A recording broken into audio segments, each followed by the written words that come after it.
Hello दोस्तों, नमस्कार, जय हिंद, भारत माता की जय।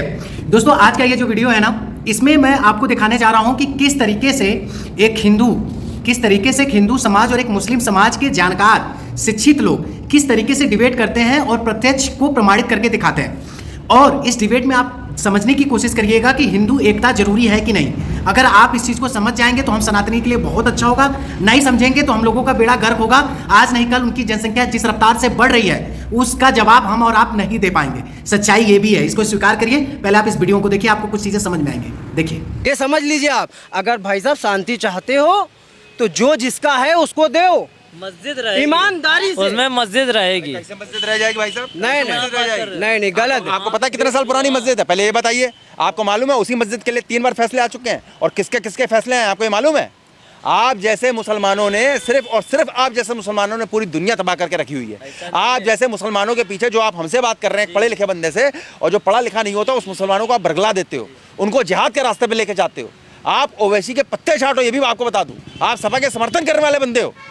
आप अगर ऐसा करते रहे तो दुनिया गर्क में चली जाएगी। अरे मुसलमान ये है जो अपने ईमान का पक्का है। आप देश हित की बात कीजिए, आप अखंडता की बात कीजिए, आप जोड़ने की बात कीजिए, आप तोड़ने की राजनीति कर रहे हैं। अरे आपने सुना ना ये डिबेट, आपको क्या लगा? ये डिबेट सुन के आपको क्या लगा? यही लगा होगा ना कि यार इंसान की कितनी, मतलब कि आप अगर मुस्लिमों की बात करें, मुस्लिम शब्द का ही मतलब होता है ऐसे लोग जो ईमान के पक्के हो। अब आपने डिबेट में देखी हो कि इंसान को कोई तर्क नहीं, उसको कोई जवाब नहीं है, उसको कोई जानकारी नहीं है, लेकिन वो कह रहा है कि भाई साहब कुछ भी हो मस्जिद तो रहेगी, लेकिन मस्जिद किस आधार पर रहेगी उसको यही नहीं पता है। तो ऐसे ही लोगों को बरगलाया जाता है जो पढ़े लिखे नहीं रहते हैं, जिनको लोग झूठ मूठ का दुनिया भरे का इधर उधर का पढ़ा के उसको बेवकूफ़ बना देते हैं, और वो इंसान फिर उनकी बातों में आ जाता है, फिर उसे समझ में नहीं आता कि वो क्या करे, और ऐसी कट्टरपंथी को जन्म देता है। इसके लिए क्या करना चाहिए? अब इसके लिए तो हम यही कह सकते हैं कि भैया पढ़ाई लिखाई करो। ये पंचर की दुकान और ये साड़ी बिनने से काम नहीं चलेगा। और अगर डिबेट करनी है, जानकारी लेनी है तो ढंग से पढ़ो लिखो, उसके बाद आओ बात करो। दोस्तों, अभी आगे हम आपको ये वीडियो दिखाते हैं, आगे आइए। आप फौरा कैसे बोल सकते हैं शिवलिंग को? आप फौरा कैसे बोल रहे हो? अभी तक साबित हुआ है? जी हाँ। साबित हुआ है? जी हाँ। किसने कर? दिखाएंगे, हम साबित करा के दिखाएंगे। आप उसको जो है निकलवा के दिखा दीजिए। देखिए उसमें अरे आप कहाँ हो? देखिए उसमें मेरी बात सुनिए। ये नहीं बोलते कि मुस्लिम सभ्यता सबसे पुरानी है, बोला जाता है कि हिंदू सभ्यता सबसे पुरानी है। क्यों? क्योंकि मोहनजोदड़ो, हड़प्पा, इनकी खुदाई में मंदिर मिले हैं, पौराणिक मंदिर मिले हैं, उनके अवशेष भी प्राप्त हुए हैं। एक भी पक्ष को ही नहीं मानते हो, आप सुनना ही नहीं चाहते हो, तो आप क्यों बोले? आप क्यों मुसलमानों को बरगला रहे हो? एक बार की बात है, उन्होंने ये चीज़ बोली थी, अभी तो उनका बयान आया ही है। इसके पहले का बयान क्या था? तुम 100 करोड़ है ना, हम 10 करोड़ है ना, पुलिस हटा लो, दिखा लेते हैं किसमें कितना दम है। सब हट गए, खाली एक बंदा खड़ा हुआ है, योगी आदित्यनाथ और एक मोदी जी। 370 हटी। तुम लोग क्या बोलते थे? खून की नदियां बहा देंगे। भाई साहब, एक बूंद खून बहाने की औकात नहीं हो ओवैसी की। एक बूंद खून, जो खून की नदियों की बात करते हैं। देखिए, ऐसे इंसान आपको बरगला के एक मुस्लिम समाज को एक गंदे गटर में धकेल के अपनी राजनीति अच्छी करना चाहते हैं। और एक बाप की औलाद हो तो सबसे पहले खुद हथियार उठाना, उसके बाद तुम्हारा मुस्लिम समाज पीछे हथियार उठाएगा। नेता बनना हो तो नेता बन के आगे आओ, पहले हथियार उठाओ तुम, पहले गोली चलाओ तुम। और योगी मोदी जी जो तुम्हारे साथ करेंगे वो मुस्लिम समाज देख ले, उसके बाद अगर किसी की हिम्मत तो आगे आ जाए। तो आपने सुना ना सिख भाई ने क्या कहा? सिख भाई ने कहा कि अगर ये जो नेता बनते हैं मुस्लिमों को, जो धर्म के ठेकेदार बनते हैं मुस्लिमों के, इनको क्या करना है कि जब भी कोई बात हो, अगर आप बोलते हो, नाराए तकबीर लगाते हो, अल्लाह अकबर का नारा लगाते हो, तो सबसे पहले अपने बेटों को लाओ और उस भीड़ में सबसे आगे खड़ा करो और उसके सामने चिल्लाओ और अल्लाह अकबर का नारा लगाओ, नाराए तकबीर लगवाओ, और सबसे पहला हाथ में सबसे पहले उसके हाथ में पत्थर या जो भी तुमको मारना है वो दो।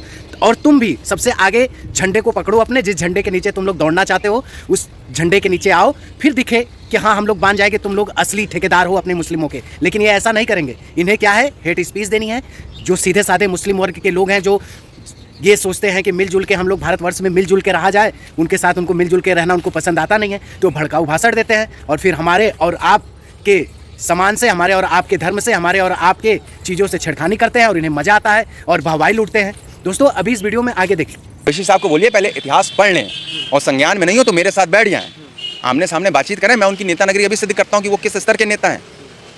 उनकी नेता नगरी मेरे जूती के नीचे भी नहीं है। वो बातें बड़ी बड़ी करते हैं। अगर वो संवैधानिक तौर पे बात करना चाहते हो तो मैंने आपको स्पष्ट रूप से बता दिया कि 1997 में 6CS 606 का पहला पैराग्राफ उठा के देख लीजिए। उसमें लिखा हुआ है, ये सुप्रीम कोर्ट का ऑर्डर है, 3 जस्टिसों ने फैसला लिया था कि यहाँ पे मंदिर है, मस्जिद नहीं है। अगर आप बताइए सबसे बड़ी संस्कृति कौन सी है? हिंदू सभ्यता। आपने हिस्ट्री पढ़ी होगी तो सबसे पहला ये चैप्टर ही आता है कि सबसे पुरानी सभ्यता कौन सी है। ये एक हिंदू सभ्यता। ये मुसलमानों को बरला रहे हैं, कह रहे हैं कि मैं 5 गज जगह नहीं दूंगा। अरे तू होता कौन है वैसी बोलने वाला यार, कि तू जगह नहीं देगा? तू क्या संविधान है? तू क्या सुप्रीम कोर्ट है? तू गिरा हुआ इंसान है जिसने किसी को नहीं छोड़ा। आपको याद होगा इसने एक चीज़ बोली थी, हमारे यहाँ पे एक पान मिलता है, ये संघ के बंदे को इसने बोला था, अगर तुम बच्चा पैदा नहीं कर सकते हो हमारे यहाँ पान मिलता है 5000 वाला, वो खा लो। और नहीं हो सकता हो तो उसने कितनी अशिष्णुता वाली बात की थी हिंदुओं के लिए। महिलाओं के अपमानजनक की बात है, अपमानता की बात है। क्या है वो? क्या ज़मीनी स्तर पे जुड़ा हुआ नेता है? नहीं, आप समझो वो नाटक कर रहा था, हिंदू होने का दिखावा कर रहा था, क्योंकि उसे पता है कि सनातनी हमारे बाबा, हमारे योगी आदित्यनाथ जी विराज। आपने सुना ना, सिख भाई ने 2-3 बातें कही। सिख भाई ने बोला, पहली बात बोला हिंदू धर्म जो सबसे सनातन धर्म है, तो सच है, हम लोग सभी लोग जानते हैं कि हमारा जो धर्म है, हिंदू धर्म जो सनातन धर्म है, हजारों वर्ष पुराना धर्म है। लेकिन ये इस्लाम कब आया हुआ है? इस्लाम कब आया हुआ है हम सभी को जानते हैं। 607 साल पुराने धर्म को ये लोग, तो अब बताइए जो हजारों वर्ष पुराना धर्म है उसको मानेंगे, उसको प्रमाणित करेंगे? वो पहले आया होगा, पहले क्रिएटर उसने किया होगा, सिस्टम उसने बनाया होगा, कि जो बाद में आता है वो बनाता है। अगर बाद में बनती हैं चीज़ें तो वो काल आकृति के अनुसार, समय के अनुसार ढलती हैं, लेकिन ये जो नक्शे हैं, जो डिजाइने हैं, वो हजारों वर्ष पुराने हैं। और जहाँ से ये लोग आए हैं, जिनको ये अपना मसीहा, जिनको ये खुदा अपना मानते हैं, ये अफगानी और उधर से जो आए हैं सब, ये औरंगजेब और बाबर के बेटे, ये सब, इनको क्या पता है कि सऊदी अरब में कितने नक्शे हैं, इस तरीके के नक्शे मिलते हैं। खैर, इस सब पे बातों पे तो करना ही नहीं है। दूसरी बात इन भाई ने बोला कि ये ओवैसी ने बोला था, सच बात है कि हैदराबाद ने, इसने जब ये अपने नेताई का प्रमाण पत्र दे रहा था तो उस समय इसने बोला था कि हैदराबाद में एक ऐसा पान बिकता है जिसको खाने से बच्चे पैदा होते हैं। अबे वैसी पागल आदमी, तुमने कितने बच्चे पैदा किए हैं ये बताओ?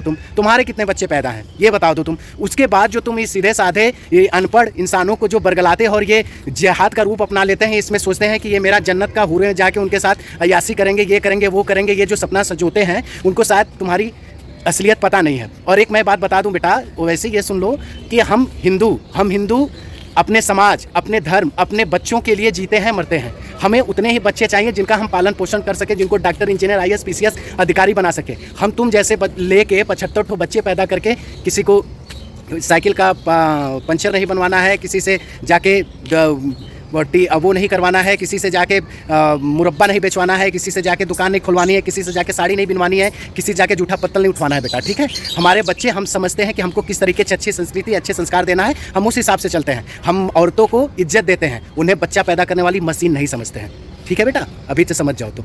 भाई आगे देखो यार, होना था ना, वो हमारे बाबा योगी आदित्यनाथ ही हैं, वो वही सुधार सकते हैं। हिंदू बनना एक अलग चीज़ है, ढोंग करना अलग चीज़ है, लेकिन हिंदुत्व की धारा में रहना, अपने आप को साबित करना, सिद्ध करना, एक युद्ध लड़ना।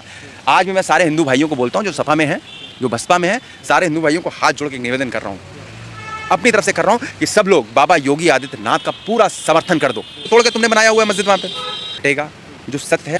अरे हिंदुओं के लिए अपनी गर्दन कटवा दूंगा, क्या बात कर दी आपने?